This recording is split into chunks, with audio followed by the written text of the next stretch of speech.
20 June 2000 মঙ্গলবার থেকে 15 জুলাই 2001 সাল পর্যন্ত ওই খুনি সন্ত্রাসীরা মুক্তিযোদ্ধা মতিউর রহমান রেন্টুর স্ত্রী, কন্যা, পরিজনকে জিম্মি ও আটক করে রাখে।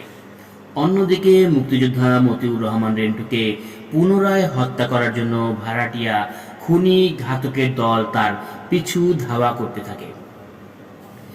20 জুন 2000 হত্যার উদ্দেশ্যে গুলি করে আহত করার পর থেকে আজ এখন পর্যন্ত মুক্তিযোদ্ধা মতিউর রহমান রেন্টুকে হত্যা করার জন্য শেখ হাসিনা নিয়োজিত অবৈধ, বেআইনি, অস্ত্রধারী সন্ত্রাসী খুনি ঘাতকেরা তাড়িয়ে নিয়ে বেড়াচ্ছে এবং তিনি গৃহহারা হয়ে ছদ্মবেশ ধারণ করে বিভীষিকাময় পলাতক জীবনযাপন করছেন।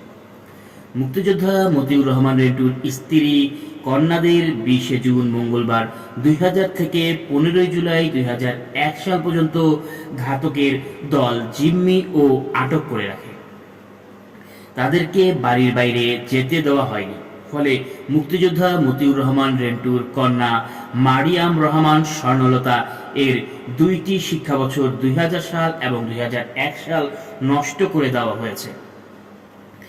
নাগরিকের মৌলিক অধিকার, আইনের শাসন প্রতিষ্ঠা এবং নাগরিকের জানমাল, ইজ্জত তথা নাগরিকের জীবন রক্ষার পরিবর্তে রাষ্ট্রের প্রধান নির্বাহী হয়ে প্রধানমন্ত্রী বেআইনিভাবে অবৈধ অস্ত্রধারী সন্ত্রাসীদের দিয়ে নাগরিককে শুধু বই লেখার কারণে হত্যার উদ্দেশ্যে ভাড়াটিয়া খুনিদের দিয়ে গুলি করালে সেই দেশে আইন, আদালত এবং সংবিধানের কোনো অস্তিত্ব থাকে না এবং ওই ভয়ানক, দুর্বিষহ, বিভীষিকাময় পরিস্থিতিতে জীবনের নিরাপত্তাহীনতার জন্য, জীবন বাঁচানোর জন্য নাগরিকের শেষ ভরসা স্থল হিসেবে আইন, আদালতের আশ্রয় চাওয়াও অসম্ভব হয়ে পড়ে। তখন আক্রান্ত নাগরিককে প্রধান নির্বাহী প্রধানমন্ত্রী শেখ হাসিনার লেলিয়ে দেওয়া ঘাতকের হাত থেকে জীবন বাঁচানোর জন্য, শুধু প্রাণে বেঁচে থাকার জন্য পাহাড়ে, বনে, জঙ্গলে, জনমানবহীন অঞ্চলে পালিয়ে বেড়াতে হয়। ভয়ানক, দুর্বিষহ, বিভীষিকাময় পলাতক জীবনযাপন করতে বাধ্য হতে হয়। বাংলাদেশের প্রথম সরকার মুক্তিযুদ্ধের সময় মুক্তিযোদ্ধা মতিউর রহমান রেন্টুকে যে পরিচয়পত্র প্রদান করে তাতে পরিষ্কার ভাষায় বলা হয়েছে সর্বপ্রকার মুক্তিযোদ্ধা মতিউর রহমান রেন্টুকে সর্বপ্রকার সাহায্য করতে এবং তার নিরাপত্তা বিধান করতে।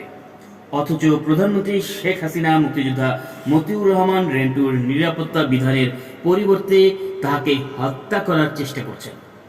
সংবিধানের প্রস্তাবনায় বলা হয়েছে সকল নাগরিকের জন্য আইনের শাসন, মৌলিক মানবাধিকার এবং রাজনৈতিক, অর্থনৈতিক ও সামাজিক সাম্য, স্বাধীনতা ও সুবিচার নিশ্চিত হইবে।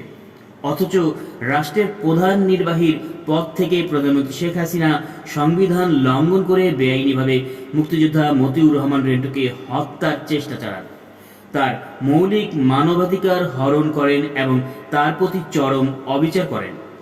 সংবিধানে বলা আছে, আমরা দৃঢ়ভাবে ঘোষণা করিতেছি যে বাংলাদেশের জনগণের অভিপ্রায়ের অভিব্যক্তি স্বরূপ এবং সংবিধানের প্রাধান্য অক্ষুণ্ণ রাখা এবং ইহার রক্ষণ, সমর্থন ও নিরাপত্তা বিধান আমাদের পবিত্র কর্তব্য। অথচ রাষ্ট্রের প্রধান নির্বাহীর পদে বসে আমার ফাঁসি চাই নামক বই লেখার কারণে মুক্তিযোদ্ধা মতিউর রহমান রেন্টুকে বেআইনিভাবে হত্যার চেষ্টা করে প্রধানমন্ত্রী শেখ হাসিনা সংবিধান রক্ষার পরিবর্তে অরক্ষিত করেছেন এবং নিরাপত্তা বিধানের পরিবর্তে সংবিধানকে নিরাপত্তাহীন করেছেন। শেখ হাসিনা রাষ্ট্রের প্রধান নির্বাহী প্রধানমন্ত্রীর পদে সমাসীন হওয়ার সময় এই মর্মে শপথ গ্রহণ করেছিলেন যে আমি সংবিধানের রক্ষণ, সমর্থন ও নিরাপত্তা বিধান করিব এবং আমি ভীতি বা অনুগ্রহ, অনুরাগ বা বিরাগের বশবর্তী না হইয়া সকলের প্রতি আইন অনুযায়ী যথাবিহিত আচরণ করিব।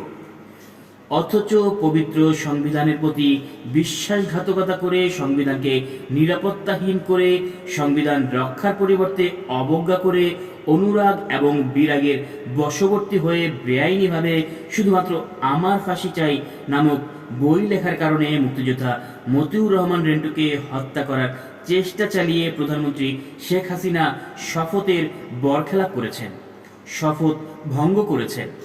নাগরিকের জন্য আইনের শাসন, মৌলিক মানবাধিকার এবং সুবিচার নিশ্চিত না করে প্রধানমন্ত্রীর পদে বসে বই লেখার কারণে নাগরিককে হত্যার চেষ্টা চালিয়ে প্রধানমন্ত্রী হিসেবে শেখ হাসিনা ১. শপথ ভঙ্গ করেছেন, ২. সংবিধান লঙ্ঘন করেছেন, ৩. প্রধানমন্ত্রীর ক্ষমতার অপব্যবহার করেছেন, ৪. আইনের শাসন ধ্বংস করেছেন, ৫. মৌলিক মানবাধিকার হরণ করেছেন, ৬.